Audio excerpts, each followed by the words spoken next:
வணக்கம் நண்பர்களே. இன்னைக்கு ஏப்ரல் 23, 2026.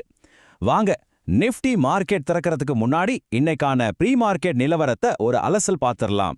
இன்னைக்கு சந்தை எப்படி இருக்கலாம், நாம என்ன எதிர்பார்க்கலாம்? வாங்க உள்ளே போகலாம். சரி, இன்னைக்கு நம்ம என்னென்ன பார்க்க போறோம்னா, முதல்ல ஒரு முக்கியமான பொறுப்பு துறப்பு, அப்புறம் நேத்து மார்க்கெட் என்ன ஆச்சு, இன்னைக்கு கவனிக்க வேண்டிய லெவல்ஸ் என்ன, ஒரு சின்ன ட்ரேடிங் ஐடியா, கடைசியா எல்லாத்தையும் தொகுத்து ஒரு பார்வை. இதுதான் நம்ம இன்னைக்கான திட்டம். சரி, நாம இந்த பகுப்பாய்வை தொடங்குறதுக்கு முன்னாடி ஒரு ரொம்ப முக்கியமான விஷயத்தை நான் தெளிவுபடுத்திடுறேன். பாருங்க, நான் செபில பதிவு செய்யப்பட்ட ஒரு ஆலோசகர் கிடையாது. நாம இங்க பாக்குறது எல்லாமே ஒரு கல்வி நோக்கத்துக்காக மட்டும்தான். அதனால நீங்க எந்த ஒரு ட்ரேடிங் அல்லது முதலீட்டு முடிவையும் எடுக்கிறதுக்கு முன்னாடி உங்களுடைய நிதி ஆலோசகர்கிட்ட கண்டிப்பா கலந்து ஆலோசிச்சுக்கோங்க. இது ரொம்ப முக்கியம். ஓகே, அப்போ இன்னைக்கு மார்க்கெட் எப்படி போகும்னு பார்க்கறதுக்கு முன்னாடி நேத்து என்ன நடந்ததுன்னு ஒரு குவிக் ரீகேப் பார்த்துடலாம் வாங்க. நேத்து, அதாவது ஏப்ரல் 22ஆம் தேதி நிஃப்டி ஸ்பாட் 24,378ல முடிஞ்சது. அதே சமயம் நிஃப்டி ஃபியூச்சர்ஸ் பாத்தீங்கன்னா 24,385ல க்ளோஸ் ஆயிருக்கு. ரெண்டுக்கும் நடுவில் ஒரு சின்ன வித்தியாசம் இருக்கு, கவனிச்சிங்களா? ஆமா, அந்த வித்தியாசம் வெறும் 7 பாயிண்ட்ஸ் தான். அதாவது ஃபியூச்சர்ஸ் ஸ்பாட்டை விட ஒரு 7 பாயிண்ட் பிரீமியம்ல ட்ரேட் ஆகி முடிஞ்சிருக்கு. இது ஒரு சின்ன பாசிட்டிவ் அறிகுறி தான்.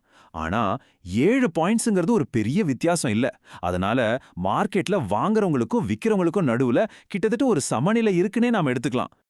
இதுதான் நேற்றைய கதை. சரி, அப்போ இன்னைக்கு என்ன?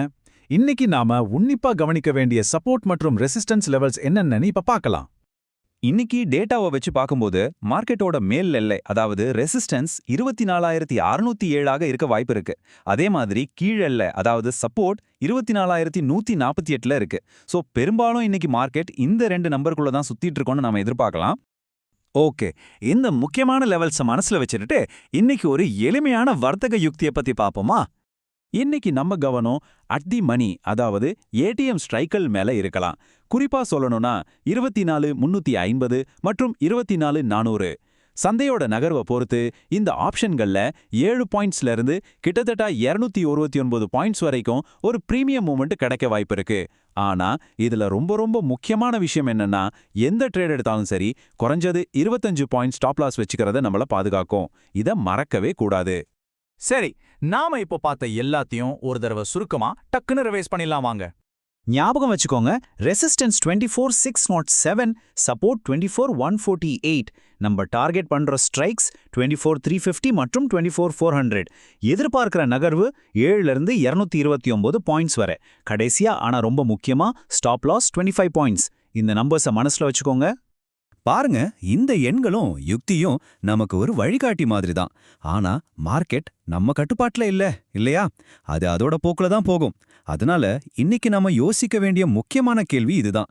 இந்த யுக்தி இன்னைக்கு நிஜமான மார்க்கெட்ல எந்த அளவுக்கு கை கொடுக்கும்? என்ன நடக்குதுன்னு பொறுத்திருந்து பார்ப்போம்.